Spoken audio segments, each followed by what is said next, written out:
Curții de Conturi.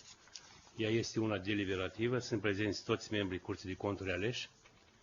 Ordinea de zi astăzi este raportul auditului follow-up privind evaluarea gradului de implementare a cerințelor și recomandărilor de audit dispuse potrivit hotărârii Curții de Conturi numărul 55 din 8 decembrie 2014 cu privire la raportul auditului conformității procesului de subvenționare a agriculturii din anul 2013. Membrii Curții, dacă au propuneri la ordine de zi. Dacă nu aveți propuneri, atunci ordinea de zi este acceptată. O dată asistență, în anul 2014, Curtea de Conturi a audiat Ministerul Agriculturii și Industriei Alimentare și Agenția de Intervenții și Plăți în Agricultură privind modul de gestiune a fondului de subvenționare a producătorilor agricoli, aprobând la 8 decembrie 2014 hotărârea și raportul respectiv. La acel moment au fost constatate abateri și iregularități în activitatea Ministerului Agriculturii și Industriei Alimentare în elaborarea, fundamentarea și evaluarea impactului politicilor sectoriale asumate, precum și în funcționarea cadrului metodologic, procedural și operațional aplicat de către Agenția de Intervenții și Plăți în Agricultură pentru asigurarea regularității în folosirea mijloacelor bugetare gestionate. De asemenea, în cadrul acelui audit s-a constatat acordarea neregulamentară a mai multor subvenții, precum și acordarea neconformă de compensații pentru pagubele suportate de producătorii agricoli, urmare a calamităților naturale survenite în anii 2012-2013. Pentru înlăturarea neajunsurilor depistate, entităților audiate le-a fost acordat un termen de 2 ani de zile. În prezent, Curtea de Conturi a evaluat modul în care factorii de decizie din cadrul autorităților de resort au dat curs executării cerințelor și implementării recomandărilor înaintate. Cu regret, constatăm că după 2 ani de zile situația practic a rămas aceeași. Conform raportului, ce va fi examinat în această ședință, din 3 cerințe și 20 de recomandări înaintate, au fost implementate integral doar o singură recomandare. Au fost parțial implementate 11 recomandări și respectiv nu au fost executate și implementate 3 cerințe și 8 recomandări ale Curții de Conturi. Despre aceasta vom vorbi noi astăzi. Vreau să ofer cuvântul raportorului, care va prezenta rezultatele misiunii de audit. Domnul Lusi, vă rog.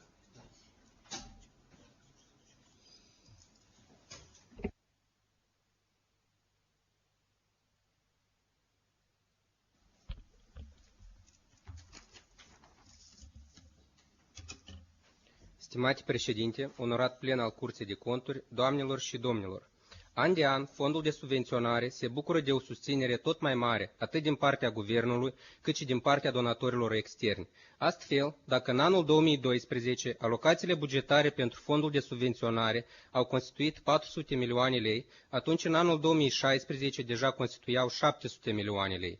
Este o sumă considerabilă, care, corect valorificată, poate genera un impact major la dezvoltarea sectorului agroindustrial per ansamblu. Reșind din importanța acestui subiect pentru societate, Curtea de Conturi sistematic efectuează audituri tematice asupra modului de gestionare a fondului de subvenționare, pentru a oferi un sprijin și o consiliere organelor de resort la identificarea deficiențelor sistemului de subvenționare, evaluarea cauzelor care au permis apariția acestora și, respectiv, oferirea unor recomandări viabile cu efect tangibil pentru înlăturarea definitivă a acestora. Misiunea de audit follow-up, rezultatele căreia sunt astăzi examinate în ședința plenului Curții de Conturi, a avut scopul de a evalua caracterul adecvat, eficacitatea și oportunitatea acțiunilor întreprinse de către responsabilii de gestionare a fondului de subvenționare, pentru implementarea cerințelor și recomandărilor de audit înaintate anterior de către Curtea de Conturi. Corect ar fi ca în acest sens să menționăm nu doar hotărârea Curții de Conturi numărul 55 din 8 decembrie 2014, dar și hotărârea Curții de Conturi numărul 30 din 2 decembrie 2011, majoritatea recomandărilor și cerințelor căreia, din cauza nerespectării termenilor de implementare, fiind reiterate în hotărârea numărul 55 din 2014. Cu regret, echipa de audit a constatat din nou că măsurile întreprinse de către factorii decizionali și cei responsabili de gestionarea fondului de subvenționare, în vederea implementării cerințelor și recomandărilor de audit dispuse de Curtea de Conturi, nu au fost suficiente, punctuale și cuprinzătoare, respectiv nu au contribuit la redresarea situației defectuoase atestate în administrarea fondului vizat. Astfel, circa 40% din observațiile Curții de Conturi au fost ignorate cu desăvârșire, doar o recomandare de audit fiind implementată integral, iar în cazul celorlalte recomandări au fost întreprinse unele măsuri care însă nu asigură înlăturarea definitivă a riscurilor identificate de către auditurile publice precedente. Exact ca și în anii precedenți, ca rezultat al lipsei unei corelări între obiectivele strategice pe termen mediu cu disponibilitățile financiare sustenabile ale statului, organele de resort ale statului nu dispun de o viziune clară și cuantificabilă a impactului subvențiilor asupra dezvoltării sectorului agricol per ansamblu. De asemenea, autoritățile vizate nu au elaborat analize, criterii și fundamentări la planificarea necesarului de resurse financiare adiționale și stabilirea mărimii subvenției pe fiecare măsură de susținere în parte. Nu este stabilit regulamentar nici modul de redistribuire a mijloacelor aprobate între domenii și subacțiuni. În acest sens, țin să menționez că elaborarea și aprobarea Strategiei Naționale de Dezvoltare Agricolă și Rurală 2014-2020 s-a efectuat fără să ține cont de disponibilitățile financiare ale cadrului bugetar pe termen mediu, iar obiectivele și subobiectivele strategice pe termen mediu s-au stabilit în baza unor presupuneri sau informații a căror sursă de proveniență este incertă. În consecință, deja de mai bine de 3 ani, alocațiile bugetare aprobate prin legea bugetului de stat acoperă doar 48% din necesarul de subvenționare stabilit în strategia nominalizată, anual fiind înregistrate datorii față de producătorii agricoli, care se transferă ca o spirală dintr-un an în an. Țin să atrag atenția asupra faptului că Curtea de Conturi s-a expus anterior asupra datoriilor față de producătorii agricoli, recomandând organelor de resort de a renunța la această practică defectuoasă, care limitează capacitățile instituțiilor statului de a planifica pe termen mediu și lung utilizarea cât mai eficientă a mijloacelor fondului de subvenționare. Spre exemplu, în anul 2016, circa 68,6% din fondul de subvenționare aprobat sau 484,5 milioane lei au fost utilizate pentru achitarea datoriilor față de producătorii agricoli pentru anii 2014-2015. Suma disponibilă pentru dosarele depuse în 2016 constituind doar 215,5 milioane lei sau cu 72,5 milioane lei mai puțin decât suma care a fost disponibilă pentru dosarele depuse în anul 2015. Această sumă este insuficientă pentru a acoperi toate solicitările de subvenționare înregistrate în anul 2016, care, potrivit informației operative ale Agenției de Intervenție și Plăți în Agricultură, la data de 1 noiembrie 2016 însumau circa 630 milioane lei, depășind astfel de circa 3 ori alocațiile bugetare disponibile. Totodată, țin să atrag atenția asupra faptului că în cadrul auditului au fost constatate divergențe între datele din evidența contabilă și informațiile reflectate în rapoartele financiare ale agenției, ceea ce a condus la raportarea neveridică a datoriilor aferente subvenționării pentru anii 2014 și 2015. De asemenea, probele de audit relevă că Ministerul de Ramură, în comun cu Guvernul, nu au ținut cont nici de recomandările Curții de Conturi cu privire la redimensionarea domeniilor de subvenționare și ajustarea cuantumurilor subvențiilor la disponibilitățile financiare ale statului. Astfel, contrar recomandărilor Curții de Conturi, pentru anul 2016 au fost luate decizii prin care au fost incluse suplimentar 2 submăsuri noi de subvenționare, atingând cifra totală de 19 submăsuri, iar pentru unele submăsuri de sprijin din anii precedenți au fost majorate cuantumurile subvențiilor în valoarea investițiilor efectuate. Spre exemplu, pentru anul 2016, toate subvențiile calculate în baza submăsurii de sprijin 1-2 au fost majorate, cele mai mari majorări înregistrându-se pentru înființarea livezilor de măr și păr cu densitatea pomilor la hectar de 3100 de bucăți și mai mulți, cu sistem de suport instalat, ceea ce a constituit de la 800.000 lei pe hectar până la 100.000 lei pe hectar. Practica acordării în mod inegal a subvențiilor, în rezultatul cărora unii beneficiari sunt favorizați, iar alții defavorizați, de asemenea a fost evidențiată de către Curtea de Conturi, auditurile precedente menționând că multiplele suprapuneri și coliziuni juridice sunt principalele cauze acestui fenomen.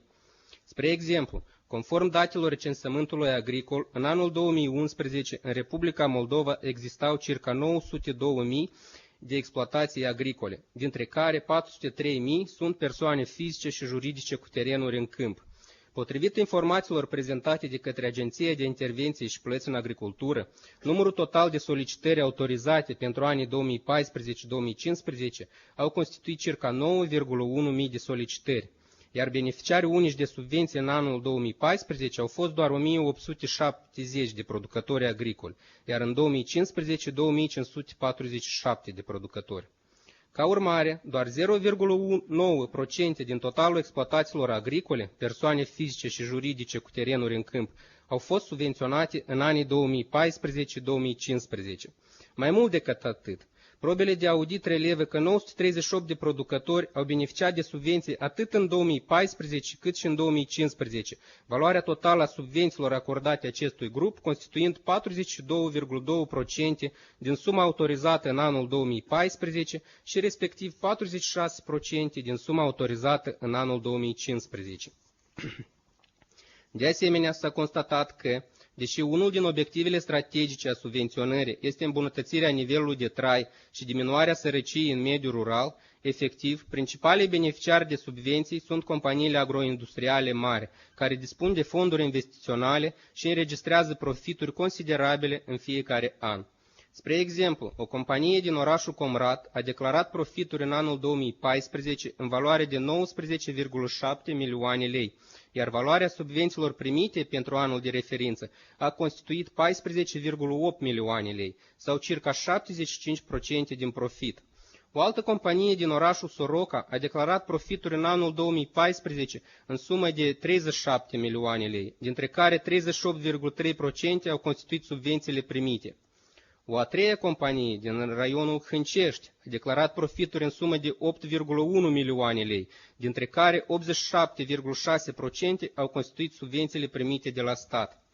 De menționat că pentru anul 2015 a fost inclus în premieră plafonul maxim al subvenției în sumă de 2,5 milioane lei pentru un producător agricol și respectiv 4 milioane lei pentru grupurile de producători. Ulterior, pentru anul 2016, plafoanele maxime au fost majorate cu 500.000 lei, respectiv până la 3 milioane lei și 4,5 milioane lei. Aceste modificări a prevederilor cadrului normativ a permis majorarea numărului total al beneficiarilor de subvenții cu circa 677 de producători, anul 2015 comparativ cu anul 2014. Totuși, în continuare, este o cifră infimă comparativ cu numărul total al exploatațiilor agricole înregistrate în Moldova. Totodată, contrar observațiilor anterioare ale Curții de Conturi, în continuare au fost subvenționate și procurările de utilaje destinate întreprinderilor din industria prelucrătoare, care nu sunt producători agricoli, ca urmare nu cad sub incidența obiectivului general al subvenționării în agricultură. În continuare, se utilizează practica de a obliga producătorii agricoli de a fi membru al asociațiilor agricole obștești de profil pentru a putea beneficia de subvenții. Aceste acțiuni, de regulă, după cum am menționat și auditurile precedente, sunt generatoare de achitarea unor cotizații de membru asociației, nefiind clar cum prezența acestui certificat conduce la atingerea obiectivelor subvenționării. Calcularea subvențiilor de asemenea se efectuează în mod neunivoc. Astfel, auditul a stabilit achitarea inechitabilă a subvențiilor în cazul bunurilor importate și cele procurate din interiorul Republicii Moldova. Se relevă că în cazul subvenționării investițiilor aferente bunurilor importate, cheltuielile de transport și cele aferente procedurilor vamale nu se includ în valoarea investiției eligibile subvenționării. Iar în cazul subvenționării procurărilor de bunuri de la furnizorii și distribuitorii autohtoni, valoarea investiției eligibile subvenționării constituie suma achitată furnizorului, inclusiv cheltuielile suportate de către acesta la transportarea și devamarea bunului importat. Astfel, se constată că producătorii agricoli care achiziționează bunurile prin intermediari beneficiază de subvenții majorate comparativ cu cei care procură bunurile direct de la producători. Țin să menționez că, potrivit explicațiilor responsabililor din cadrul Ministerului de Ramură, toate aceste reglementări cu privire la cuantumul subvențiilor și valoarea plafoanelor maxime admisibile au fost stabilite în urma discuțiilor cu asociațiile de profil, care, în opinia auditului, reprezintă interesele financiare specifice unor anumiți producători agricoli, dar nici de cum interesele statului și ramurii agricole în ansamblu. Deficiențe sistemice înrădăcinate de mai mulți ani au fost constatate și în cadrul Agenției de Intervenție și Plăți în Agricultură, în special la aspectele ce țin de nerespectarea prevederilor cadrului normativ cu privire la activitatea propriu-zisă de subvenționare. Astfel, o problemă aproape cronică pentru agenție devine nerespectarea termenilor de recepționare, examinare și autorizare a plăților aferente subvenționării. Probele de audit relevă că principalele cauze acestei deficiențe rămâne a fi necorelarea statelor de personal cu volumul efectiv de muncă, precum și anuitatea regulamentului de subvenționare, care nu permite agenției de a recepționa dosarele de subvenționare pe tot parcursul anului. De asemenea, s-a constatat că în continuare, de către oficiile teritoriale ale agenției, nu se respectă cu strictețe procedurile de recepționare a dosarelor de subvenționare, fiind admise cazuri de înregistrare a dosarelor de subvenționare incomplete, ulterior acestea fiind ajustate la cerințele prestabilite, inclusiv prin prezentarea și anexarea unor documente obligatorii. În majoritatea cazurilor, acțiunile întreprinse de către angajații agenției în acest sens nu sunt documentate în modul corespunzător, ceea ce în opinia echipei de audit este inadmisibil, deoarece înregistrarea dosarului presupune rezervarea mijloacelor fondului de subvenționare pentru solicitantul de subvenții care a depus acest dosar în detrimentul altora. Totodată, țin să menționez că la insistența Curții de Conturi, în perioada mai-iulie 2016, agenția a efectuat inspecțiile post-achitare la 796 de producători agricoli, în rezultatul cărora s-au depistat mai multe neconformități și abateri de la prevederile contractuale și criteriilor de eligibilitate care urmau a fi respectate de către producătorii agricoli. Totuși, până în prezent, nu s-a asigurat finalitatea restituirii prin prisma angajamentelor contractuale asumate de beneficiarii de subvenții, a sumei de circa 15 milioane lei. Una din cauzele acestei tergiversări, în opinia echipei de audit, fiind nestabilirea în prevederile cadrului regulator, modul de returnare a acestor mijloace, precum și acțiunile care trebuie întreprinse de către organele de resort în acest sens. De asemenea, s-a constatat că Ministerul Agriculturii și Agenția nu dispun de o colaborare instituțională cu Ministerul Finanțelor, Inspecția Financiară și Serviciul Fiscal de Stat la efectuarea inspecțiilor post-achitare, în vederea acumulării unor informații suplimentare aferente activității producătorilor agricoli și diminuării riscurilor aferente acordării subvențiilor unor producători agricoli neeligibili. De exemplu, în urma contrapunerii informațiilor dintr-un act de control al Inspectoratului Fiscal de Stat Taraclia cu informațiile anexate la dosarul de subvenționare a unui agent economic, auditul a stabilit că la solicitarea subvenției, agentul economic a prezentat, în calitate de documente care confirmă procurarea utilajelor și echipamentelor de prelucrare primară a cerealelor, două facturi care erau deja anulate de către furnizor. Auditul denotă că agenția nu a verificat veridicitatea documentelor prezentate de către agentul economic nici în momentul depunerii cererii de solicitare a subvenției, nici în momentul inspecției și controlului în teren, precum și nici în momentul inspecției post-achitare, fiind admis în acest sens majorarea neregulamentară a subvenției cu suma de 738.000 lei, din valoarea totală a subvenției calculate și achitate în sumă de 1.176.500 lei. O problemă nerezolvată deja de 2 ani rămâne a fi deficiențele privind modul de reflectare a subvenției în evidența contabilă a beneficiarilor și înregistrarea la mijloace fixe a investițiilor aferente subvenționării. Astfel, în catalogul mijloacelor fixe și activelor nemateriale, până în prezent, nu sunt indicate o serie de mijloace fixe care sunt subvenționate, cum ar fi plantațiile intensive și superintensive, sistemele anti-îngheț și instalațiile antigrindină. Drept consecință, are loc stabilirea diferită a termenilor de exploatare a unor utilaje și instalații agricole similare, ceea ce generează calcularea uzurii în mod neunivoc și raportarea diferită a rezultatelor financiare ale beneficiarilor de subvenții, care într-un final conduce la calcularea eronată a bazei impozabile. Totodată, conform cerințelor cadrului normativ de subvenționare, beneficiarii de subvenții urmează să respecte mai multe condiții, nefiind clar care sunt înregistrările contabile aferente subvenționării și când urmează acestea a fi efectuate, la momentul obținerii subvenției sau după expirarea termenului de respectare a condițiilor stabilite. În acest sens, Curtea de Conturi, călăuzindu-se de prevederile articolului 11, alineatul 2, litera A și D din Legea Contabilității, a solicitat de la Ministerul Finanțelor, în calitate de instituție responsabilă de a elabora și aproba regulamente, instrucțiuni sau indicații metodice, de a aproba un cadru normativ metodologic în materie de evidență contabilă și de declarare în scopuri fiscale a veniturilor și cheltuielilor aferente subvenționării în agricultură. Cu regret vă informez că Ministerul Finanțelor a ignorat recomandarea Curții de Conturi, menționând că prevederile actuale sunt suficiente. O altă deficiență aferentă raportării financiare este neajustarea în scopuri fiscale a cheltuielilor producătorilor agricole aferente subvențiilor primite, fapt ce conduce la micșorarea veniturilor impozabile sau majorarea pierderilor fiscale ce pot fi reportate în anii viitori. În acest sens, Curtea de Conturi a solicitat de la Inspectoratul Fiscal Principal de Stat de a intensifica controalele fiscale la producătorii agricoli, care au beneficiat de subvenții în perioada anilor 2010-2013. Potrivit scrisorilor oficiale ale Inspectoratului, pe parcursul ultimilor 2 ani, în baza raportului de audit precedent, s-au efectuat controale doar la 5 beneficiari de subvenții, inclusiv 3 controale fiscale prin verificare totală, un control tematic și un control fiscal faptic. Țin să menționez că, potrivit datelor AIPA, pe parcursul anilor 2010-2013 au fost acordate subvenții în baza 13.000 de cereri, iar analizele efectuate în cadrul prezentului audit au stabilit că unii agenți economici au continuat practica neajustării cheltuielilor aferente veniturilor scutite de impozitare și în anii 2014-2015. Onorat plen, în concluzie reiterez că principalele cauze care au condus la menținerea administrării defectuoase a fondului vizat se rezumă la contextul sociopolitic, pe fundalul căreia s-a înregistrat o fluctuație accentuată a personalului de top din cadrul instituțiilor publice, fapt care, în măsură semnificativă, a tergiversat realizarea efectivă a acțiunilor derivate din politicile aferente redefinirii, reconceptualizării strategiilor în vigoare în materie de subvenții.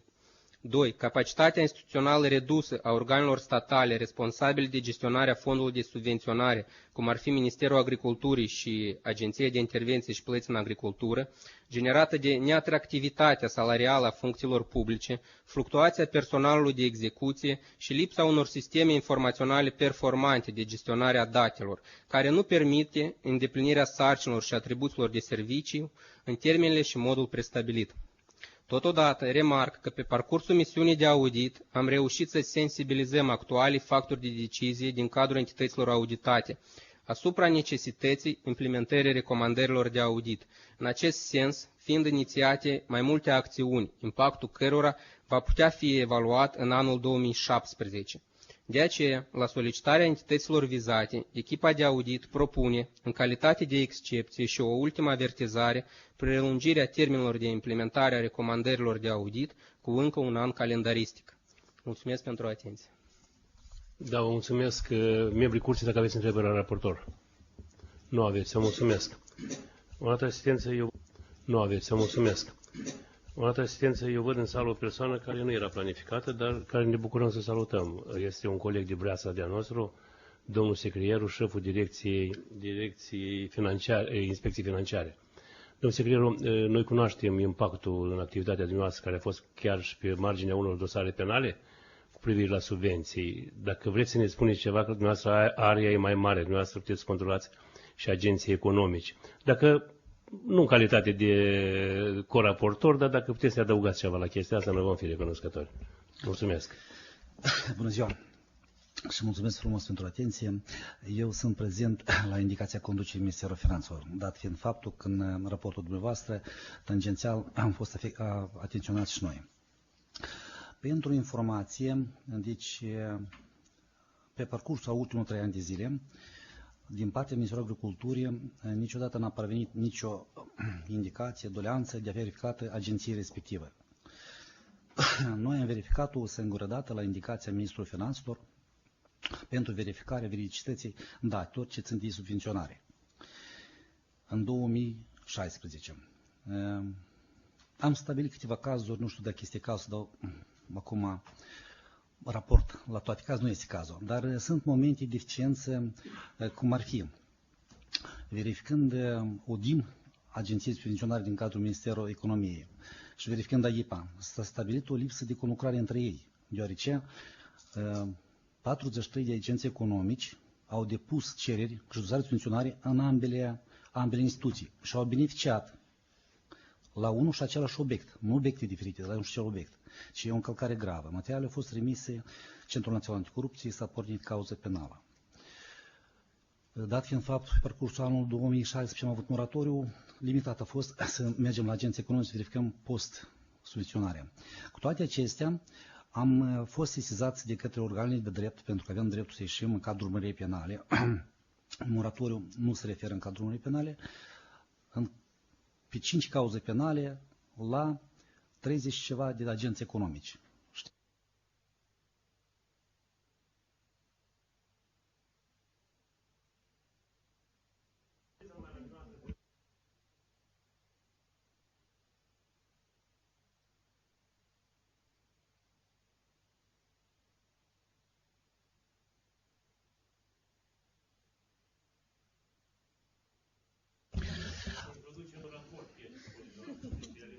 Da? Atunci, dacă în raport vreau să atenționez că aceleași încălcări care le-a raportat și le-a sesizat domnul raportor au fost depistate și de către noi. Succint atât, vă mulțumim. Pe viitor, dacă o să fie necesar, cu toate că avem un efectiv foarte mic, 126 de persoane pe întreg teritoriul Republicii Moldova, dar în caz de necesitate suntem gata să acordăm suport, aport domnului de la IPA, ministrului, etc., pentru că îmi dă seama foarte bine, în conlucrare cu organele de control, să depistează încălcările. Pentru că ei sunt un număr foarte mic de persoane, cu adevărat reușesc. Domnule, mulțumesc foarte mult pentru informație. Stimați colegi, membrii curții, vă rog întrebări poate să acorde auditorii noștri, facem un schimb de păreri.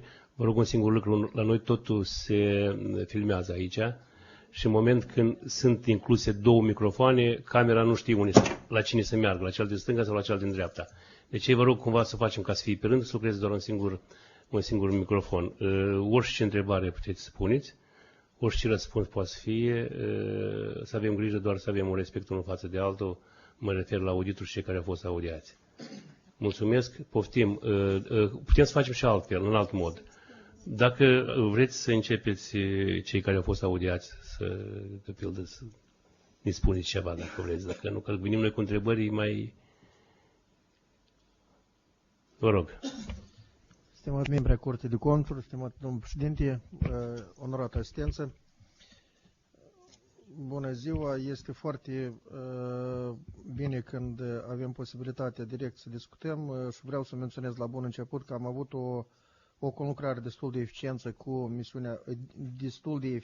misiunea de audit, care a fost în cadrul Ministerului. Cu regret s-a raportat, s-a analizat o perioadă în care la direct vorbind, și asta a fost și menționat, nu am avut posibilitatea să influențăm anumite activități din simplu motiv că nu eram angajați în funcție. Practic, noua conducere a Ministerului a început să activeze eficient la mijlocul lunii martie și de aici am putea să vorbim multe activități care au fost scoase la iveală ca activități neeficiente implementate de Ministerul Agriculturii și care urmează să fie redresate. De aceea, dar oricum, ceea ce s-a făcut rămâne în responsabilitatea noastră, în responsabilitatea Ministerului Agriculturii, în responsabilitatea IPA, de aceea nu putem să nu trecem cu vederea ceea ce s-a făcut mai puțin bine ca rezultat a declarațiilor misiunii de audit.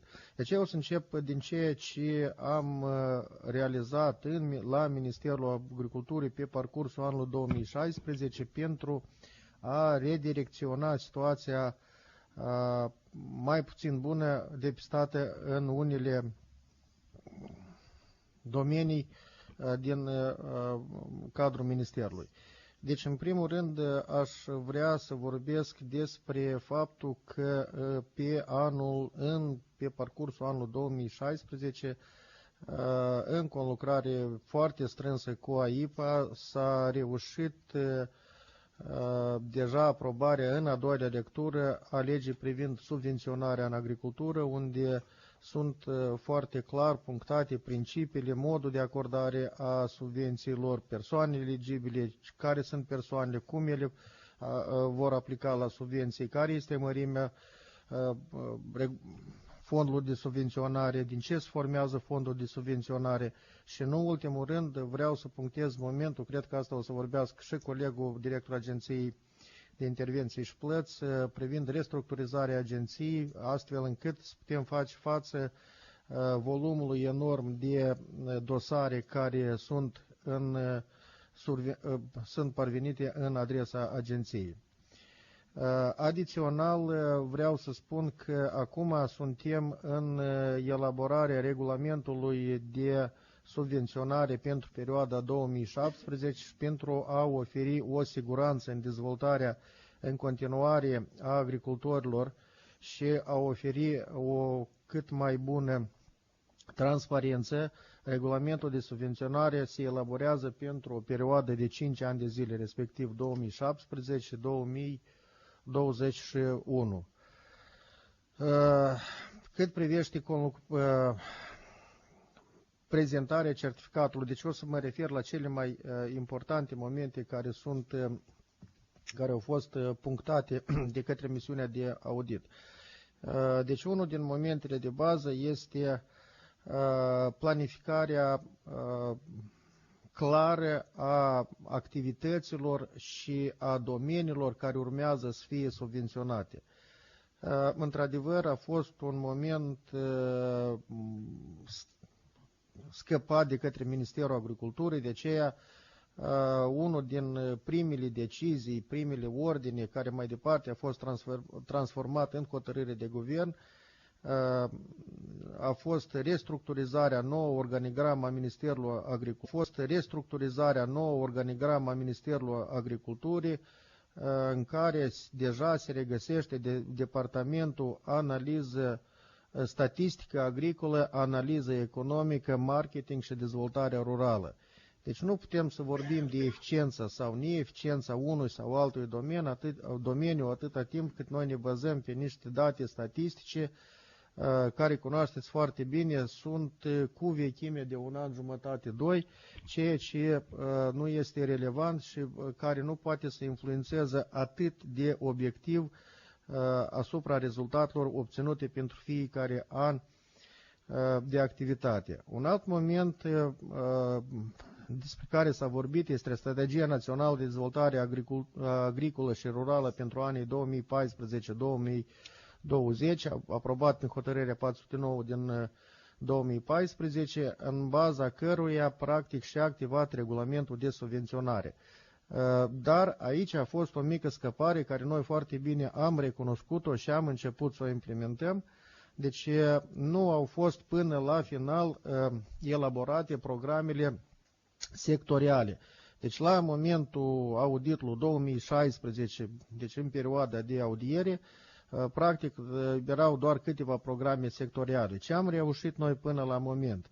Deci până la moment am căutat posibilitățile interne din cadrul Ministerului în conlucrare cu agențiile, cu proiectele de asistență tehnică care activează în și pentru domeniul agricol și acum, cu toată certitudinea, pot să spun că pentru luna, hai să zicem undeva mai, pentru că durează proiectul de implementare, vor fi punctate. Deci am vorbit cu Banca Mondială, am fost acceptat, suntem în proces de scriere a strategiilor în domeniul producerii, procesării mierii ca un produs de export destul de important.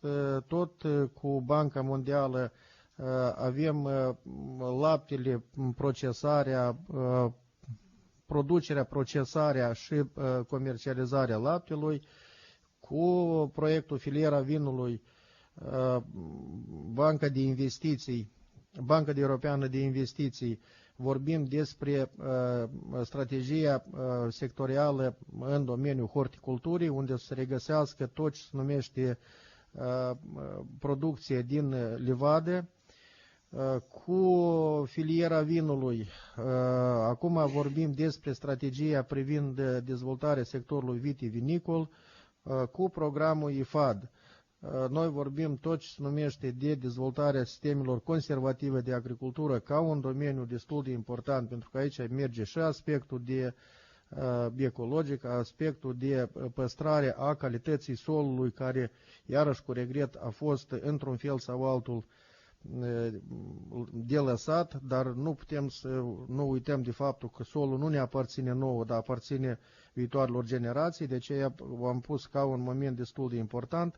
Tot în domeniul dezvoltării strategiilor pe domeniu vreau să punctez că începând cu 24 decembrie în Ministerul Agriculturii lucrează deja echipa de asistență tehnică IMPARD. Acum suntem într-un proces mult prea complicat și spun de ce este mult prea complicat, de elaborare a activităților ce urmează să fie implementate pe viitoarele 28 de luni, pentru că de tot asistența respectivă sunt 30 de luni, unde foarte bine sunt punctate activitățile ce urmează să le implementăm. O parte bună din regulamentul de subvenționare este acoperită de către regulamentul de sursele financiare parvenite de la IMPARD. De aceea, în 2016 au fost deja stabilit procedura de conlucrare cu societatea civilă și acum vorbim de Comitetul de Coordonare a Distribuirii Surselor Financiare, fiindcă vis-a-vis de faptul că noi avem, pe de o parte, indicatorii de performanță în baza cărora vom primi sursele financiare de la IFAD și care se regăsesc în fondul de subvenționare, mai avem și impactul acestor indicatori sau impactul alocării surselor financiare, care, pe de o parte, vor fi monitorizați de Agenția de Implementare de Agenția de Intervenții și Plăți în Agricultură, în conlucrare cu Ministerul Agriculturii, de către Departamentul din cadrul Ministerului, dar și nemijlocit de către comitetul setat pentru aceste scopuri și în care fac parte atât reprezentanții din AIPA, Ministerul Agriculturii, cât și reprezentanții din cadrul ministerilor interesate. Și aici mă refer la Ministerul Finanțelor, aici facem referință la societatea civilă, la asociațiile producătorilor agricoli și aici facem referință și la Ministerul Mediului. Adițional la cele spuse de mine până la moment, vreau să spun că suntem în proces de dezvoltare continuă a bazei electronice de date prin Centrul Informațional Agricol, care la moment practic cuprinde toate activitățile ce se referă la Agenția de Siguranță a Alimentului pentru asigurarea trasabilității.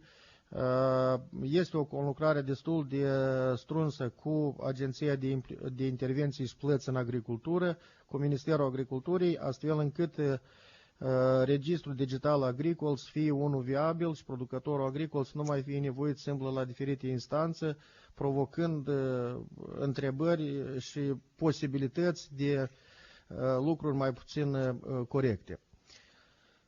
Un moment destul de important care a fost punctat și de misiunea de audit și care noi am înțeles de la început este faptul că producătorii, că unii și aceiași producători, de regulă companiile agricole, întreprinderile agricole mari, sunt beneficiarii permanenți a din fondul de subvenționare, a sumelor destinate fondului de subvenționare. Este corect acest moment. Făcând analiza detaliată, am înțeles că de fapt problema nu este în cel ce aplică, dar este problema că cei mici nu aplică la fondul de subvenționare. Din simplu motiv că cunoștințele, limita de cunoștință a fermierilor mici reduce cumva dorința de a depune documentele. De aceea, în cadrul Centrului Informațional Agricol, deja suntem la etapa a doua. La prima etapă au fost instruiți 4 operatori, la etapa a doua sunt instruiți adițional, vor fi instruiți săptămâna viitoare încă 7 operatori, astfel încât agentul economic care activează în agricultură se va deplasa în centrul aeronal la oficiul Centrului Informațional Agricol, unde operatorul respectiv va vorbi de toate sursele financiare disponibile pentru agricultură și aici vorbim nu doar de regulamentul de subvenționare, dar și mai avem alte surse, deci inclusiv proiecte de asistență tehnică unde sunt surse financiare sub formă de credite, sub formă de granturi și cu regret nu tot timpul sunt utilizate. De aceea în respectivul ghișeu producătorul agricol va merge, va primi prima asistență unde va fi informat care sunt sursele financiare disponibile, care sunt sursele financiare disponibile, care sunt modalitatea de aplicare la aceste surse, de obținere acestor surse, care sunt oportunitățile, care sunt riscurile, care sunt momentele care nu îi permite ca să obțin să beneficieze de aceste surse. Și în etapa a doua, în cazul în care beneficiarul, micul beneficiar, va fi de acord cu unul din oportunitățile propuse, iarăși operatorul îi va pregăti integru dosar pentru a fi depus la una din agențiile, inclusiv Agenția de Intervenții și Plăți sau proiecte de asistență tehnică și financiară, astfel încât producătorul agricol urmează doar să-și puie semnătura, să ia plicul și depuie la respectivele agenții. Prin acest moment noi înțelegem foarte clar, înțelegem că vom micșora discrepanța dintre întreprinderile mici și întreprinderile mari și întreprinderile medii care activează în domeniul agricol și cele mici dintre lipsa de cunoștință care este la moment pentru a aplica. Un alt moment important, dat fiind faptul, am menționat mai sus, că regulamentul de subvenționare este pentru o perioadă de 5 ani de zile, noi am mers în continuare pe ideea plafonării. Deci producătorul agricol pe durata a 5 ani de zile nu va avea posibilitate să beneficieze mai mult decât limita stabilită. Reieșind din obiectivele declarate, revitalizarea a 2 sectoare importante pentru domeniul agricol, aici mă refer la sectorul procesării și la sectorul zootehnic, care noi am declarat oficial revitalizarea acestor 2 sectoare pentru sporirea valorii adăugate, este prevăzut în regulamentul subvenționare 2007-2021, este o diferențiere. Deci prin aceasta politicile statului în domeniul agriculturii vor direcționa agricultura pentru a obține o valoare în direcționarea agriculturii spre producerea produselor agricole cu valoare adăugată. Ceea ce ține de conlucrarea Agenției de Intervenții și Plăți cu agențiile similare, cum a fost punctat foarte bine de UDIM și nu numai de UDIM, mai sunt și proiecte de asistență tehnică care oferă iarăși suport financiar sau suport tehnic cu componentă de grant. În acest sens, de către Agenția de Intervenții și Plăți, în luna mai a fost organizată o întrunire comună și a fost semnat un memorandum de înțelegere prin crearea unei baze informaționale comune între toate aceste agenții, astfel încât primul producător, adică producătorul agricol, dacă s-a adresat la una din agențiile care, la instituțiile mai corect spus, care a beneficiat de o asistență tehnică, celelalte instituții dintr-o dată vor vedea în baza comună, în baza lor comună, că respectivul beneficiar de respectivul solicitant deja a beneficiat de asistență tehnică cu componentă de grant sau a beneficiat de fondul de subvenționare în agricultură. Un moment destul de important pentru noi a fost și rămâne, noi putem să facem foarte mari investiții, dar dacă investițiile nu se reflectă în producție care va fi exportată, atunci asta sunt doar niște bani cum au fost.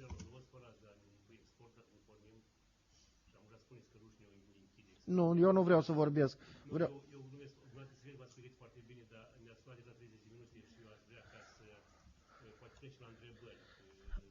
Domnul președinte, eu sunt de acord să răspund la întrebări. Mulțumim mult. Desigur, Veronica Vragaleva, viceministru finanțelor. În primul rând, mult stimat președinte, membri ai Curții de Conturi, din partea Ministerului de Finanțe, noi vrem să vă mulțumim pentru acest raport și studiu foarte bine făcut, atât în 2014 și acest follow-up foarte binevenit deja în acest an.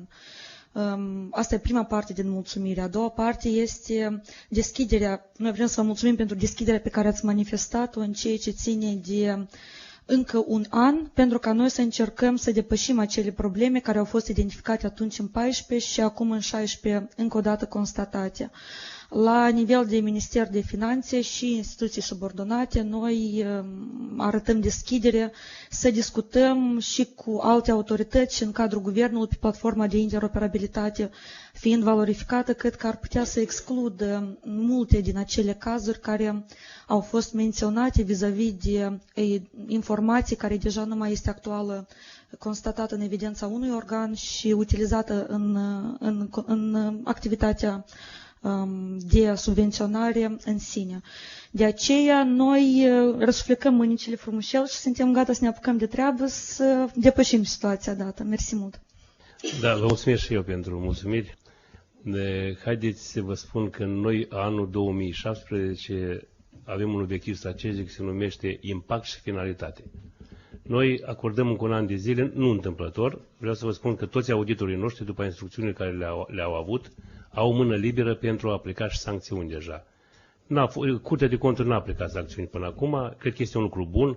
Eu cred că noi nu o să exagerăm dar să știți că sunteți sub ochiul nostru, noi o să controlăm, o să stăm de veche și atunci dacă, Doamne ferește, se mai întâmplă că peste un an de zile noi constatăm că nu au fost recomandările Curții de Conturi luate în calcul de către entități, atunci auditorii noștri vor aplica sancțiuni. Nu sunt mari. E vorba de un salariu, jumătate, undeva 2 salarii. Dar credeți-mă că tot e mult. Dar pentru buget asta tot e un pas înainte. De aceea vă rog să aveți grijă, noi nu vă speriem în niciun caz, dar am vrea să conlucrăm, fiindcă este vorba de banii publici pe care noi, Curtea de Conturi, suntem obligați să-i veghem. Vă rog, dumneavoastră. Da, domnul președinte, stimate domn președinte, stimați membri ai Curții de Conturi, îmi spune Nicolae Ciubuc, sunt directorul Agenției de Intervenție și Plăți pentru Agricultură, instituție care a fost vizată în primul rând în parte ce ține de asigurarea gestionării eficiente a mijloacelor fondului de subvenționare a producătorilor agricoli. Și dacă îmi permiteți, vreau la fel să aduc sincere mulțumiri pentru acest audit, pentru implicarea și gradul de deschidere a auditorilor în procesul auditării acelor activități care urmau a fi realizate de către noi în perioada de referință. Și cu siguranță lucru și activitățile care au fost realizate își vor avea impact în continuare, în condițiile în care deja o bună parte, așa cum am menționat, și auditorii au fost implementate din acele neajunsuri sau acele iregularități constatate în activitatea IPA. În următoarea perioadă ne propunem ca să asigurăm și mai bine procesul de implementare, chiar și cu anumite activități sau acțiuni care în afara programului sau în afara acestui act de auditare vor aduce plus valoare și va ridica gradul de eficiență a utilizării sau repartizării mijloacelor subvenționării. În primul rând pornesc de la ideea că a fost pentru noi o perioadă destul de complicată. În primul rând, activitatea AIPA este strâns corelată cu cadrul normativ care este elaborat anual și implementat și care de regulă de fiecare dată suferă o serie implementat și care de regulă de fiecare dată suferă o serie de modificări. Și aici menționez regulamentul de subvenționare, care a fost chiar o povară pentru noi ca în fiecare an să elaborăm acest regulament în dependență de anumite modificări, cerințe, necesități, suferi schimbări. și poate pentru auditori a fost complicat, sau pentru noi mult mai complicat a fost ca experiență sau ca practică să fie luată anume anul 2016, când un an care nu e cel mai bun exemplu pentru administrarea proceselor, în condițiile în care am avut o întârziere excesivă în adoptarea legii bugetului, care a fost adoptată abia în luna iunie, și respectiv a regulamentului de subvenționare, care a intrat în vigoare abia la începutul lunii august. Ceea ce a presupus exercitarea sau realizarea unui spectru larg de acțiuni și măsuri, care de regulă până acum erau realizate pe tot parcursul anului.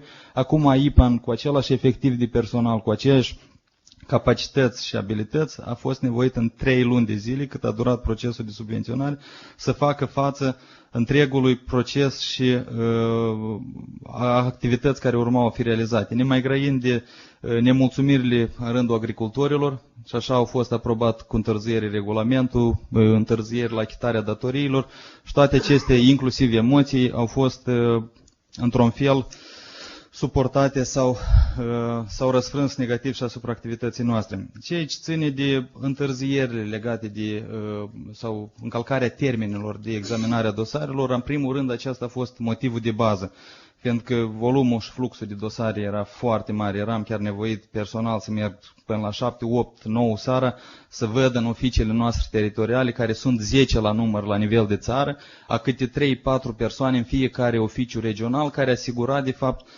acoperirea pe 3-4 raioane. Adică vă dați seama un număr sute de producători agricoli în fața la 3 angajați a IPA. Și desigur puteau fi anumite constatări sau anumite scăpări, da? Lipsă de documente sau calitate redusă a documentelor care erau prezentate.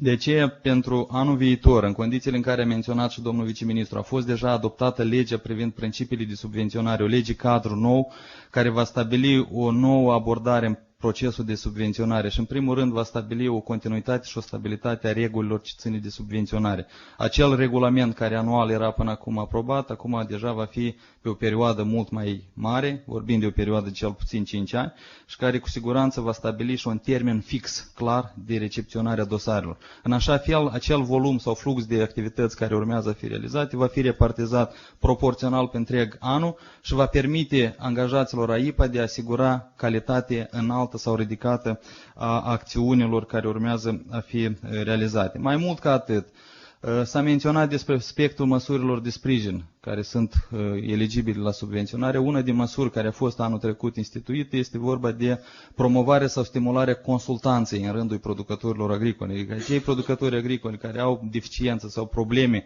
în perfectarea dosarelor, asigurarea calității acestor documente, pot apela o companie de consultanță și respectiv compania să-i realizeze sau să-i perfecteze acest dosar și cheltuielile de perfectare acestui dosar vor fi acoperite parțial din fondul de subvenționare. Cu siguranță acest lucru iar va duce la ridicarea calității dosarelor de subvenționare, în așa fel ca în timpul cel mai apropiat această problemă să fie eliminată. S-a menționat despre inspecțiile post-achitare, o atribuție sau o funcție de bază a instituției, adică pe lângă faptul că noi la etapa acordării trebuie să examinăm, gradul de corectitudine a investiții realizate și respectiv susceptibile de a fi subvenționate în obligațiunea noastră mai intră și verificările post-factum, adică post-achitare, în perioadă de 3 ani sau după caz 5 ani, în care este verificată gradul de utilizare acestei investiții conform destinației, dacă nu este înstrăinată, dacă acea plantație nu este defrișată. Și vreau să spun că dețin funcția respectivă din luna mai 2016, la 20 mai, una din primele acțiuni care au fost realizate a fost demararea proceselor de inspecții post-achitare. A menționat domnul auditor despre lipsa reglementărilor clare în ceea ce ține de efectuarea inspecțiilor post-achitare. Am luat riscurile, le-am evaluat, inclusiv acele ce a menționat și domnul Secrieru, problema finanțării sau dublării finanțării, în cazul proiectelor de la ODIM, de la IFAD și alt. În primul rând, acestea au fost categoria de dosare care au căzut sub incidența inspecțiilor post-achitare, sumele mari, număr de dosare care au fost înaintate de producători agricoli și în acest sens au fost identificate circa 800 de producători agricoli și în perioada iunie-august au fost efectuate inspecții post-achitare, așa cum s-a s-a menționat, circa 15 milioane de lei a fost suma care a fost constatată ca sumă care urmează a fi rambursată de către producătorii agricoli și la ziua de astăzi vreau să vă spun că procesul, da, este demarat, decurge foarte lent în condițiile în care mulți agricultori nu sunt de acord cu rambursarea acestor sume, noi fiind la rândul nostru nevoiți să intentăm acțiuni civile în instanță de judecată.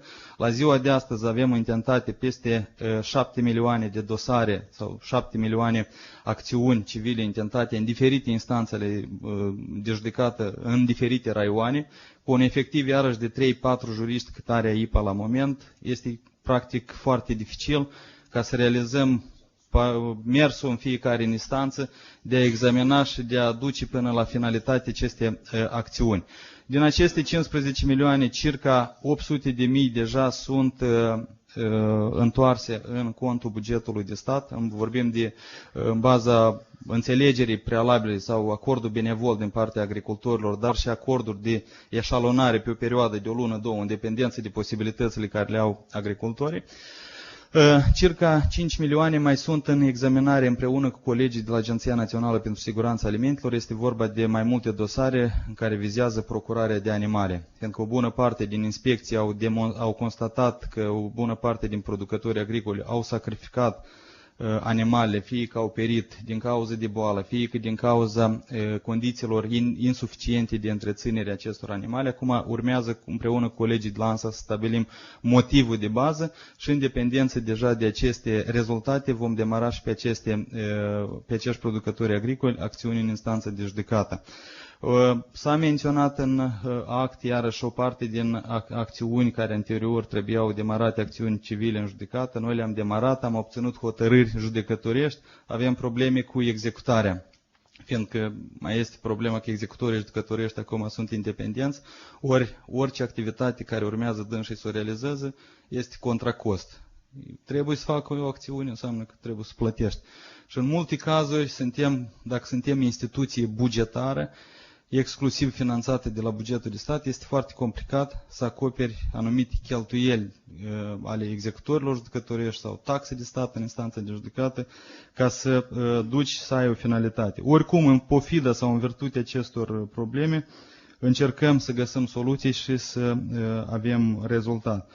Ceea ce ține de gradul de implicare a funcționarilor în realizarea activităților, pentru că s-a invocat și problema fluctuației și salarizării insuficiente. Una din problemele sau din naturile acestei legi despre care am vorbit mai sus presupune și schimbarea statutului Agenției de Intervenție și Plăți pentru Agricultură. La moment suntem o autoritate publică, adică suntem funcționari publici, odată cu intrarea în vigoare acestei legi, respectiv AIPA urmează a fi reorganizată într-o instituție publică de gen ODIM, IFAD sau alte proiecte, adică ca unitate de implementare.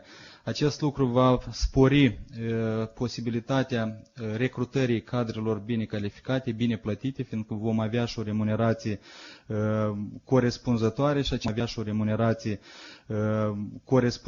și acest lucru va permite, desigur, și ridicarea gradului de eficiență în procesul de administrare a fondurilor care le avem în administrare.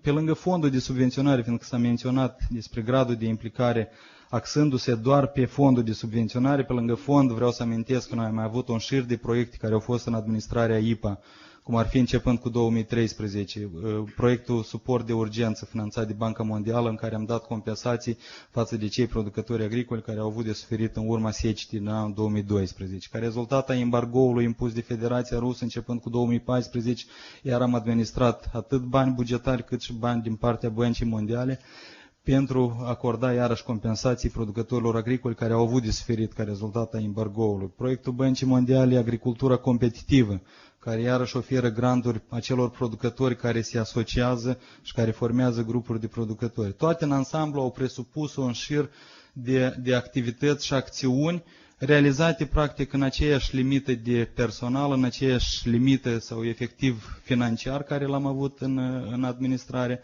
Și de aceea, poate pe locuri, anumite lucruri ne-au scăpat. Însă, în continuare, ne propunem să ne axăm și să elaborăm un plan de acțiuni axat în primul rând pe rezultate care cu siguranță în cel mai scurt timp vor duce și la stingerea sau la îndeplinirea celor recomandări sau activități care urmează să realizăm în contextul auditului. Relațiile noastre cu ODIM, cu IFAD și așa mai departe, a menționat domnul viceministru, într-adevăr avem în agenda noastră elaborarea unui soft electronic care ar asigura eliminarea acestor probleme de dublare sau finanțarea dublă atât din partea fondului cât și din partea proiectelor administrate de alte instituții și acest lucru ne va reuși, fiindcă la moment noi avem acord de colaborare, însă din cauza întârzierii informațiilor care vin, de multe ori sau avem cazuri când pot să fie cazuri când se acceptă un dosar la subvenționare până a veni informația relevantă din partea acestui proiect. Acesta am avut a spune. Dacă sunt întrebări, desigur, sunt gata să răspund. Mersi mult. Da, vă mulțumesc. Întrebări neapărat sunt. Făcut un calcul matematic din raport, din ceea ce ați vorbit dumneavoastră. Ați vorbit despre modificări la legislație, un nou regulament. Înseamnă că noi avem în jur de 900.000 de exploatații. Adică ar fi agenți economici sau gospodării. Și iese că din acești 900.000, în 2014 aproape 2.000 au primit subvenții, în 2015 2.500 au primit subvenții. Și este un lucru straniu. Sunt unii și aceiași. Adică, da, domnul ministru a spus că cei mici nu aplică din necunoștință, dar ăștia spre preghini cunosc că este 1.500.000, 2.000 care primesc și într-un an și în altul. Este vorba aici de dacă faceți nou regulament, eu nu aștept explicații, că explicații nu sunt. Explicații sunt cum trăim în primul rând neamurile vecinii și mai rămâne și mai rămâne mai departe. Astea ar fi explicațiile. Eu nu vreau explicații, dar vreau un nou regulament pe care dumneavoastră ați vorbit acum, să facem în așa mod că oamenii sunt egali în fața legii și toți oamenii au dreptul să iei aceste subvenții. Și nu e bine că unul ia și în 2014 și în 2015. Dar cea care nu a luat în 2014 nu mai ajuns rândul și nici în 2015. Și a doua, dumneavoastră aveți strategia națională, o aveți dezvoltarea agricolă și rurală și planificați în tot anul în jur de 1,5 miliard de lei pentru subvenții, dar de fapt primiți 700 de milioane. Faceți ordine aici, sau? Eu înțeleg că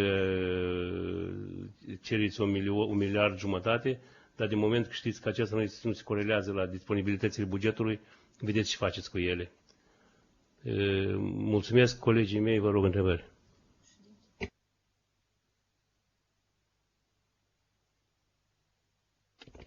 Eu am întrebări către Ministerul Agriculturii și reprezentantul AIPA.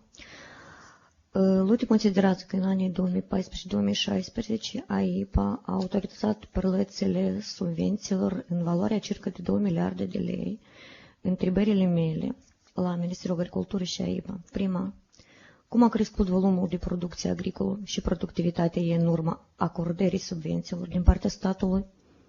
Cu cât a crescut veniturile producătorilor agricoli și ca rezultat veniturile bugetului public național? Și a treilea, câte locuri de muncă au fost create? Mersi.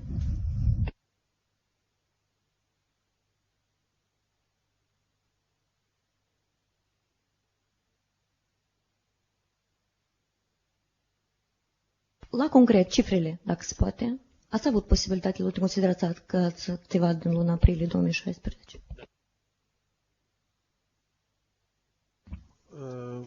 Întrebările sunt foarte relevante, dar ar fi foarte bine ca să vedem niște cifre concrete. De aceea nu aș vrea să lucrez cu cifre de gen aproximativ cam câți. În cazul dat, dacă îmi permiteți, cred că mi-ajunge jumătate de zi, vă dau pe poștă electronic toate cifrele respective, pentru că sunt, la moment, deja putem să ne bazăm pe niște cifre relevante, bazate nu doar pe niște presupuneri statistici, dar știți, statistica cu regret îți dă o marjă de eroare de 25-30%. Deja vorbim de niște cifre mult. Domnul Șureanu, noi acceptăm propunerea noastră. Vă rog alte întrebări.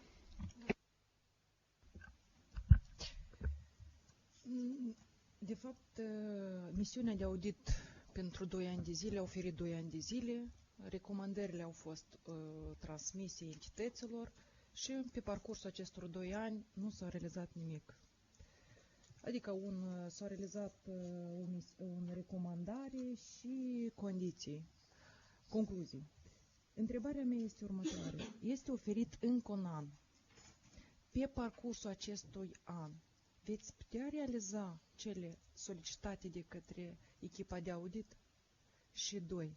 Dacă 900 și ceva de beneficiari de subvenții, primind 2 miliarde, nu am simțit noi, cetățenii, acele beneficii în agricultură, produse, alte beneficii, oameni angajați, salarii majorate, atunci dacă om atrage acei mici agricultori, poate va fi o bună parte de oameni angajați în câmpul de muncă. Și atunci, în acel regulament care urmează să-l aprobați pe următorii 5 ani, trebuie să fiți foarte atenți să includeți acei arie mici agricultori în partea de subvenționare. Fiindcă oamenii nu sunt ocupați sau invers. Acele gospodării țărănești mari plătesc oamenii sub o altă formă și oamenii rămân în afara asigurării sociale, în afara asigurării medicale, cetățenii rămân în afara cadrului legal și asigurării în viitor. Și a doua întrebare, strategie de dezvoltare, este prevăzut o componentă, starea de trai a cetățenilor, dezvoltarea rurală. Dar cum fără Ministerul Muncii vedeți să realizați această măsură care de fapt adică puteți numai în colaborare cu Ministerul Muncii să contribuiți la realizarea acestui punct din strategie. Adică propunerea este la fel să aveți în vedere și să modificați strategia. Mulțumim foarte mult de propunerile. La IPA am o întrebare. N-ați vedea o altă funcție de control, preachitare. De control, preachitare. Fiindcă post, ea deja nu mai oferă nimic, iar preachitare poate îmbunătăți acea funcție a postcontrolului și în viitor. Așa, dați-mi eu la moment foarte succint să răspund. În primul rând vă mulțumim pentru propuneri. Cât privește vom fi sau nu vom fi capabili să schimbăm sau să realizăm cele recomandări care sunt, da, vreau să spun că vom fi capabili. De ce? Pentru că dacă ne referim la activitatea de audit care a fost făcută până în anul 2016, deja vreau să spun că noi marea parte a activităților vara 2016, inclusiv și acum și în prezent, până 2016 final și acum, suntem în restructurizări despre care am vorbit, unde anume să atrag atenție la cele momente care au fost mai puțin bine implementate. 2. Atragerea micilor fermieri în businessul privat este un moment destul de important, dar totuși momentul cel care se regăsește în regulamentul subvenționare este crearea asociațiilor de producători, asocierilor bazate pe principii economice. Aici vorbim de cooperative de întreprinzători sau alte forme în asociere comun, fiindcă tot ceea ce producem este greșit când nouă ni se impun de careva asistență, când zici că hai să dezvoltăm producătorul mic. Ce înseamnă a dezvolta? Înseamnă a-i face producție capabilă să fie realizată în piață. Dar realizarea presupune în noile forme omogenitate, cantitate și toate ceea ce nu poate realiza unul singur. De aceea, un accent foarte mare este pus în regulamentul subvenționare și va fi atras atenția dezvoltării capacităților întreprinderilor care se gestionează, adică întreprinderilor din mici producători care să facă producție pentru export și dezvoltarea exportului în continuare. În caz contrar, nu o să avem posibilitatea să lucrăm. Întreprinderile mari, de fapt, gestionarea sau evidența financiară a întreprinderilor mari, într-o măsură oricare, este și Ministerul Agriculturii, dar nu este doar numai responsabilitatea Ministerului Agriculturii. Ceea ce vreau să spun că datorită ca rezultat a implementării tehnologiilor inovaționale, persoane sunt mai puțin antrenate în câmpul muncii. Atunci întreprinderea cu venituri mari, dar mai ales dacă faci culturile de câmp, se reduce personalul. Deci noi mizăm în regulamentul subvenționare revitalizarea sectoarelor de procesare, inclusiv uscarea, pomușoare și multe alte momente, deci unde se introduc întreprinderile mici. Cât privește dezvoltarea rurală, este un compartiment nou, inclusiv programul LIDER, inclusiv dezvoltarea rurală, la Ministerul Agriculturii, la moment, până acum este doar o persoană, dar intenționăm să creez o secție întreagă de dezvoltare rurală, pentru că omul, în afară de activitățile nemijlocite agricole, mai sunt și activitățile non-agricole, dezvoltarea satelor.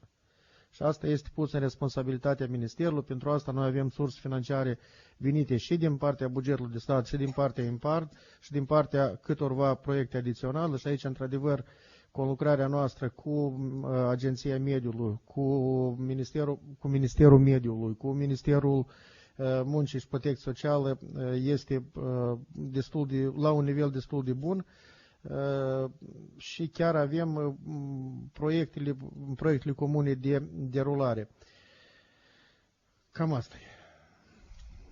Bine, dacă îmi permiteți să răspund da, la întrebare. Vis-a-vis de acțiunile sau măsurile care urmează a fi realizate de către AIPA, vreau să vă dau asigurări că noi vom reuși să realizăm practic tot ce aici ne-a fost pus în față, în condițiile în care mare parte din aceste activități țin mai mult de managementul și de activitățile la nivel de management care urmează a fi realizate în vederea îmbunătățirii proceselor de lucru, fiindcă chiar exemplu, ceea ce s-a menționat despre cele probleme legate de calitatea dosarelor din teritoriu, ca rezultat 2 persoane au fost demise din funcție în urma acestor constatări.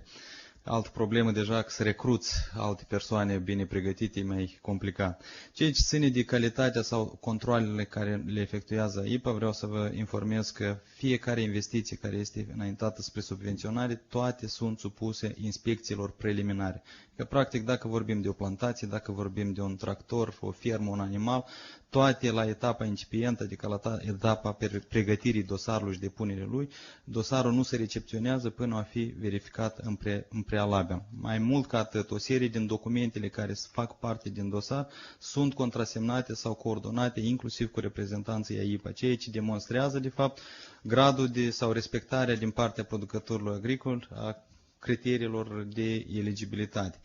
Ceea ce facem noi post factum, și asta mi-ar dori mai mult în timp să facem, ține mai mult de insuficiență de resurse umane, fiindcă e foarte complicat. Avem peste 23.000 de cereri aplicate în ultimii 4-5 ani și la fiecare trebuie să ajungi să verifici gradul de respectare, dacă nu a înstrăinat, dacă este utilizat conform destinației. Dar în măsura personalului disponibil, în măsura abilităților și capacităților care le avem la ziua de astăzi, încercăm să asigurăm și acest tip de control, perioadă de 3 sau 5 ani, când agricultorul este verificat cel puțin o dată în vederea verificării, respectării din partea dânsului a criteriilor de eligibilitate. Ați efectuat acest tip de control, precontrol. Atunci, cum s-a întâmplat, fiindcă un agent economic obține și la agenție de la Ministerul Economiei și din aceeași AIPA. Adică au primit subvenții și dintr-o parte și din alta, sub același bun sau sub același tip de activitate. De regulă, mulți din acești producători agricoli aplicau la proiectele respective după ce obțineau subvenția de la stat. Și aici iarăși e o încălcare din partea dânșilor. O altă întrebare este că noi atunci când mergem și verificăm, noi nu facem verificare sau controlul datelor din contabilitate, adică control financiar. Noi verificăm existența investiției și a documentelor aferente ce ține de realizarea acestei investiții. Aceste lucruri noi le-am descris și le-am stabilit expres în regulament că este responsabilitatea producătorului agricol și în zadar ei la etapa depunerii dosarului depun declarație pe proprie răspundere privind veridicitatea fiecărui document. Un lucru de altfel, iarăși, care duce la preîntâmpinare la o serie de încălcări sau probleme în acest sens. Ok, mulțumesc. Domnul Rotaru. președinte, stimați invitați, eu mă bucur că Ministerul Agriculturii are o poziție foarte optimistă, însă noi tot vorbim de hotărârea de plen din 2014, dar nu uităm cei din 2011. De fapt, problemele care au fost, în baza cărora s-a făcut follow-up din 2014, au fost reiterate sau inițial au fost abordate în hotărârea de Curții de Conturi din 2011. Și avem 6 ani de zile de când tot vorbim frumos la microfon, spunem că avem strategii, că sună foarte bine, dar realitatea din Republica Moldova nu este chiar atât de îmbucurătoare. Ori regulamentele, dacă cum ele sunt la moment, ar fi aplicate corect, echidistant de către instituțiile care sunt vizate, probabil că impactul ar fi mult mai mare. Politica sau în general, să spunem, AIPA are așa un principiu, primul intrat, primul servit. Și am vrut să întreb cât e comisionul pentru a fi primul în listă, pentru că în realitate, în vizitele noastre în teritoriu, în cadrul misiunii de audit, am văzut că șefii de subdiviziuni îmblau cu 40-50 dosare sub soară și spuneau că ei s-au dus să le verifice atunci pe moment când noi mergem să îi vizităm în teritoriu. Ori vă spun cum se face la modul practic. Dacă o companie este mai mare, și am vorbit aici în raport de AIDIN, noi mergem în teritoriu și între reprezentantul AIDIN și spune, mai aveți mult de stat aici că noi avem de lucrat cu reprezentantul AIPA. Spunește că e clar că un agent economic sau o gospodărie țărănească care vrea să cumpere sărmanul un tractor, nu își permite să stea la vorbă cu reprezentantul AIPA pentru că el, de fapt, are necesitate de, să spunem, de 300.000 de lei sau 200.000, dar ați văzut că acolo sunt de ordinul milioanelor subvențiile. Și atunci abordarea trebuie să fie una mai, să spunem, mai strictă a, să spunem, conducerii AIPA față de asemenea persoane, pentru că, de fapt, ele cumva compromit procesul de subvenționare sau îl compromit în esență. Și tot agent economic, spunem că facem, să spunem, verificare post-achitare. Da, cel care aplică sau aprobă dosarul subvenționare, duce și face și post-achitare. Și atunci, care e impactul? Dacă el s-a înțeles la prima etapă, și de exemplu, ați avut pozele în dosar nu sunt pentru post-achitare, nu este făcut, să spunem, verificare post-achitare, în dosar nu sunt pozele. Ați nominalizat că inspectoratul fiscal duce și face un control fiscal, spune că de fapt tranzacția asta nici nu a existat la agentul economic, noi subvenționăm suma asta. Și ne duci la post-achitare și dăm aprobare că totul e ok. Iată, probleme de genul acesta cred că trebuie să dispară din activitate. Chiar dacă se aprobă nou regulament, credeți-mă că dacă nu este abordare de bună credință, impactul de fapt se reduce la zero în situația în cauză. Am câteva întrebări. Am vrut să văd că în urma, tot mulțumit de activitatea noastră fructuoasă, că vă dăm soluții, am vrut să văd câte procente din recomandările noastre găsesc în nou regulament de care vorbim noi, sau în nouă hotărâri de guvern care vreți să o propun. În noua lege, da, în noua lege. Vreau să văd, pentru că noi nu avem o părere foarte bună despre noua lege pe care o propuneți, pentru că recomandările noastre, de fapt, sunt pe hârtie, noi le vorbim aici și probabil peste un an de zile, din păcate, o să ne întâlnim tot cu aceeași situație.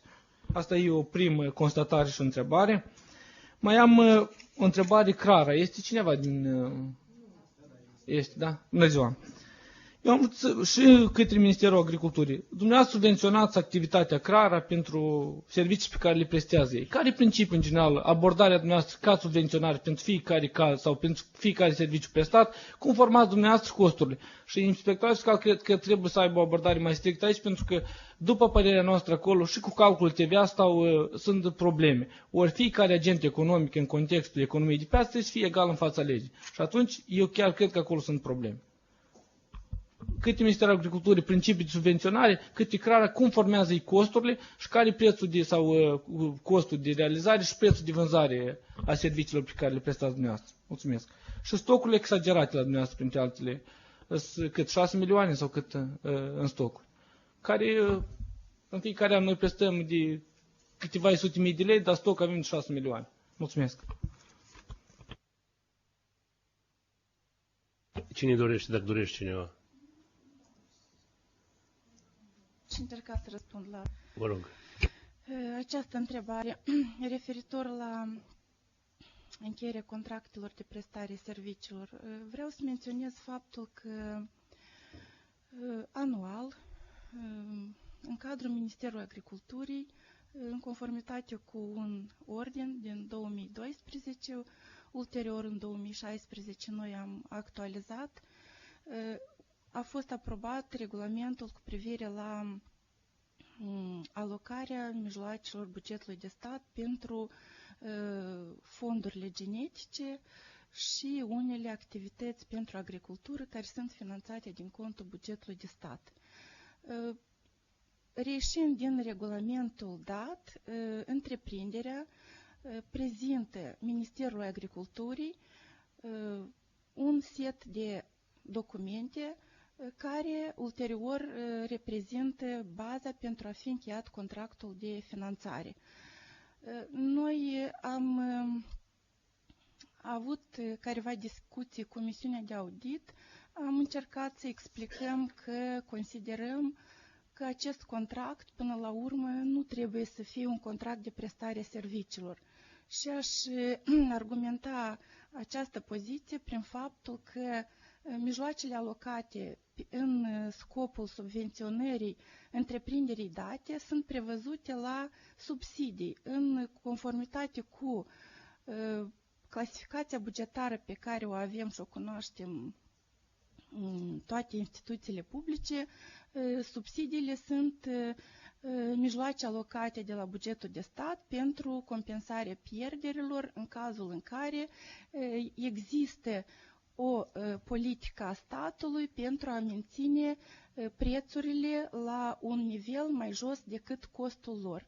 Și atât, în cazul dat avem situația când întreprinderea dată prestează servicii de însămânțare a animalelor care sunt în proprietatea artificială, da, care sunt în proprietatea populației și acest serviciu este sub costul de fapt al cheltuielilor necesare însămânțării artificiale. Și diferența de cheltuieli este compensată din bugetul de stat. În așa mod, întreprinderea prezintă Ministerul Agriculturii devizul de cheltuieli pentru activitatea întreprinderii, partea care nu este compensată de către veniturile lor proprii obținute în urma prestării serviciilor către populație, o compensăm din bugetul de stat.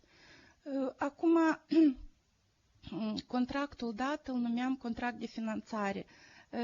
Pentru a nu crea diferite poziții și abordări în acest sens, intuim că în anul curent acest contract să fie numit chiar așa contract de acordare a subvențiilor. Pe parcursul anului trecut, atât nu întreprinderea dată, dar alte două întreprinderi care beneficiază de subvenții din partea statului au fost auditate de către misiunile de audit independent în conformitate cu legislația în vigoare. Au apărut întrebări la momentul dat referitor la taxa pe valoare adăugată care presupuneau auditorii că urma să fie calculate din sumele pe care le-au primit întreprinderile din bugetul de stat în calitate de subvenții. Atunci am avut o adresare către Ministerul Finanțelor, am solicitat ca Ministerul să convoace subdiviziunile responsabile de problema dată, mă refer la Direcția pentru Politică Fiscală, Direcția pentru Metodologie Evidenței Contabile în sectorul corporativ, însăși Inspectoratul Fiscal,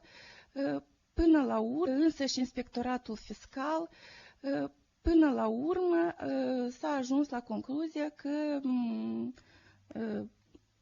în cazul dat întreprinderea nu livrează Ministerul Agriculturii servicii și conform codului fiscal sunt impozabile doar livrările de servicii. În cazul dat, nu avem livrare de serviciu și nu există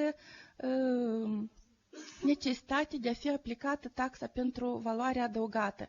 Așa poziție am avut și noi atunci când am inițiat încheierea contractului de finanțare și nu a contractului de prestare a serviciilor. Până la urmă, noi considerăm că contractul este elaborat în corespundere cu actele normative în vigoare și avem un contract de finanțare sau din anul curent un contract de acordare a subvențiilor și nu unul de prestare a serviciilor. În sală este prezent și Inspectoratul Fiscal și doamna Lilia Foalea, care cunoaște această întrebare și consider că ar putea să se expună în acest caz. Eu am avut doar o întrebare, ține nu de subvențiile care le primiți la Ministerul Agriculturii, care compensează diferența de cost, să-i spunem, și prețul de piață. Am vrut să vă întreb, dacă dumneavoastră vindeți la un preț mai mic decât prețul de piață și vindeți la preț mai mic decât sinicost, pentru că dumneavoastră vă compensează o parte din sinicost subvențiile, da? Ori dacă vinzi la un preț mai mic decât sinicost, ești obligat să-și calculezi TVA-ul ajustat la sinicostul în cauză. Dacă, în general, conform codului fiscal, spuneți că dacă agentul economic vinde la un preț mai mic decât prețul de cost, el la asta își calculează TVA. Și ori... Asta e altă parte deja a întrebării. Nu e... Am vorbit de contractul de prestare a serviciilor, eu. Dar în procesul de livrare, prestare a serviciilor. Mai avem 2 minute, deja domnul sunt alți Rotaru. părți implicate. Crara și populația. Crara, cine spune? La capitolul ăsta, Vasile Harea îmi spune. La capitolul ăsta deja noi am tras atenția, deja s-au îndreptat toate greșelile care au fost făcute și, într-adevăr, deja de taxa pe valoare adăugată se aplică și se calculează. Mulțumesc. Permiteți să răspund la întrebarea Insistați vis-a-vis de să răspundeți. comision. Nu, careva Comisionul, noi îl cunoaștem. explicații. Careva explicații, domnul președinte. Astea sunt niște chestii virtuale, așa că nu... Nu, ca măsuri care s-au întreprins. Chiar recent, săptămâna aceasta, am instalat sistem video de monitorizare în toate oficiile teritoriale, fiindcă atunci când am fost numit în funcție, unul din obiectivele sau principiile de lucru au fost principiul echității și respectul față de toți producătorii agricoli și abordare echitabilă, egală față de toți, și acest lucru este transmis față de toți reprezentanții oficiilor noastre teritoriale. Însă pentru o mai bună monitorizare și coordonare a activităților lor, finalizăm acum instalarea sistemelor video de monitorizare a activităților în teritoriu și mai mult, începând cu acest an, lansăm posibilitatea depunerii online a cererilor de obținere a subvențiilor, în așa fel că agricultorii care întâmpină bariere sau au probleme, cheltuieli de suportat, deplasare și așa mai departe, au posibilitatea să depună online cererile pentru obținerea acestor subvenții și în așa fel ca să eliminăm cât mai contactul între agricultor și funcționarul public din cadrul AIPA. Mersi. Mulțumesc, domnul Teanu. Da, mulțumesc. Deci s-a menționat de către reprezentantul Ministerului Agriculturii faptul că se ajustează cadrul normativ legal la necesitățile vremii și asta este bine.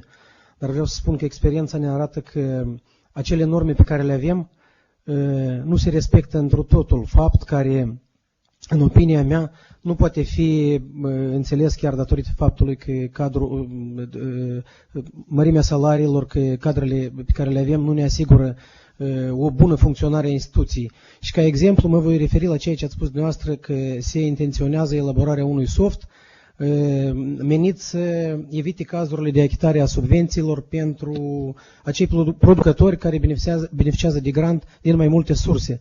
Deci cazul cu ODIM-ul este unul care nu acceptă explicații, deoarece există acord de colaborare cu ODIM-ul. Ei prezentau regulat informația AIPA, către AIPA, era remisă regulat. Această informație, ca formă, ca conținut, deci în ea era indicat numărul facturii, seria și bunul pentru care s-a solicitat subvenția. Deci nu pot exista explicații în aceste cazuri. Trebuie doar să aplicați ceea ce aveți până la momentul când va fi elaborat ceva mai bun. Și iată, în acest context, în raportul de audit este indicat că, conform ordinului AIPA din 20 mai, s-au efectuat controale la agenții economici și au fost stabilite una din nereguli. 5 cazuri de nedeclarare de către solicitanții elementelor de grant. Deci s-a spus că doar la ODIM sunt 40. Există cazuri și la FIDA, deci ele sunt multe. În opinia mea, faptul că s-au stabilit doar 5 de dumneavoastră, având deja informația lor, nu este explicabil. Și o întrebare final. Ținând cont de acele pârghii care sunt, dumneavoastră ați spus că din 15 milioane care credeți că trebuie rambursate în buget, fiind achitate neîntemeiat, nelegitim, 800.000 deja ar fi achitate.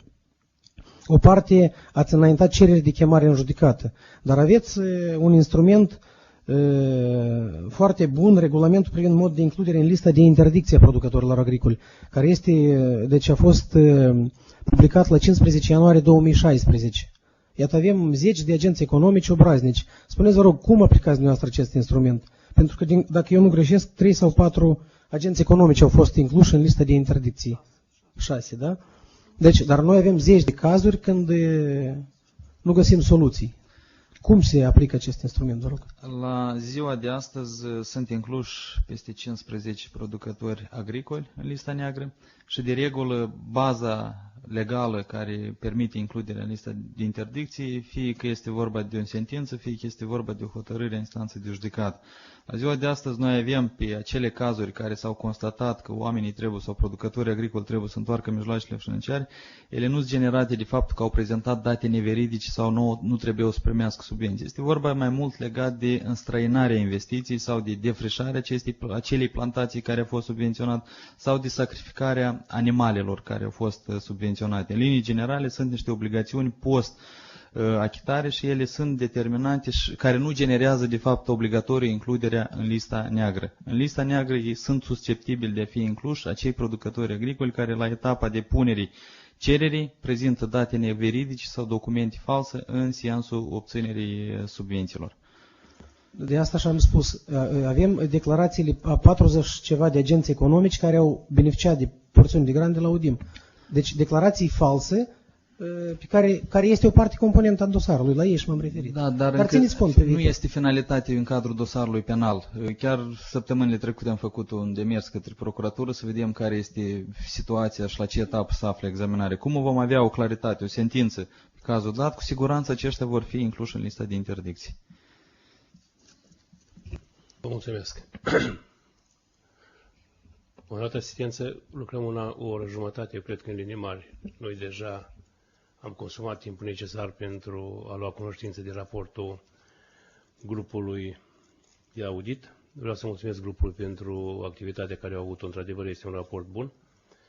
Noi o să ne retragem acum în deliberări și cred că o să luăm o decizie de a prelungi acest termen pentru implementarea recomandărilor. Este poate un pas din partea noastră, nu vrem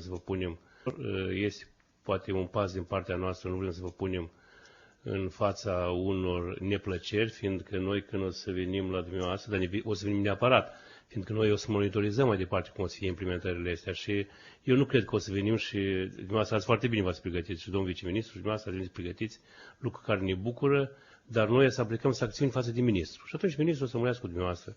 O să fie așa o prietenie de ramură, într-un fel. De aceea noi glumim, dar este foarte important, fiindcă, credeți-ne, cetățenii care ne aud acum se bucură că se încearcă într-un fel ca să fie puși toți în condiții egale, ca fiecare să poate beneficia de acest suport în agricultură, fiindcă fără subvenții foarte greu să face agricultură în Republica Moldova, din mai multe puncte de vedere, dacă o să o luăm. În așa mod, noi o să monitorizăm mai departe acest grup care s-a ocupat de audit, el va monitoriza mai departe. Noi creăm și noi un sistem informațional care o să fie ușor să monitorizăm toate aceste lucruri. Dacă se întâmplă că după adoptarea hotărârii, unele recomandări dumneavoastră le găsiți neoportune sau depășite, atunci trebuie să lucrați cu noi. Noi avem direcția care se ocupă de monitorizare și suntem gata să intrăm în negocieri, ce facem cu ele. Dar ele sunt obligatorii de îndeplinit în acest moment că dumneavoastră nu dați niciun semn de viață. Acum, 2 ani de zile noi am stat și n-am dat semne de viață și acum auditorii îmi spuneau că cineva încearcă să schimbe accentele, că ceva nu e așa, ceva nu e bine, ceva nu e suficient, ceva e exagerat. De aceea, încă o dată, revizuiți aceste recomandări. Dacă le găsiți oportune, le duceți până la bun sfârșit și eu n-aș vrea ca la finele anului viitor să ne mai întâlnim o dată în cadrul discuțiilor, în cadrul comisiei. Acestea fiind spuse, eu vă mulțumesc. Curtea de Conturi se retrage în deliberare. O zi bună!